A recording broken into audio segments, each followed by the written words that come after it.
کراچی کے علاقے بلدیہ ٹاؤن میں ایک خاتون کے ہاں بیک وقت 5 بچوں کی پیدائش۔ بلدیہ ٹاؤن کے رہائشی عدنان شیخ کی اہلیہ نے ایک نجی اسپتال میں ایمرجنسی سی سیکشن کے ذریعے 3 بیٹیوں اور 2 بیٹوں کو جنم دیا۔ ڈاکٹروں کے مطابق تمام بچے قبل از وقت پیدا ہوئے ہیں، جن کے باعث ان کا وزن کم ہے اور ابتدائی طور پر سانس لینے میں دشواری کا سامنا ہے۔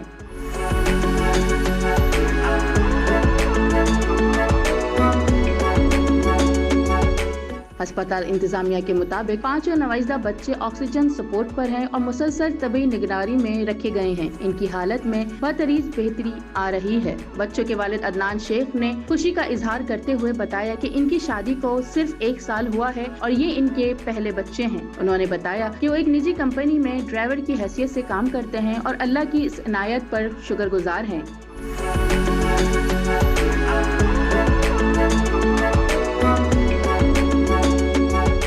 بلدیہ ٹاؤن کے اس خاندان کے لیے یہ ایک نعمت بھرا معجزہ ہے جو نہ صرف والدین بلکہ اہل علاقے کے لیے بھی خوشی کا باعث بن گیا۔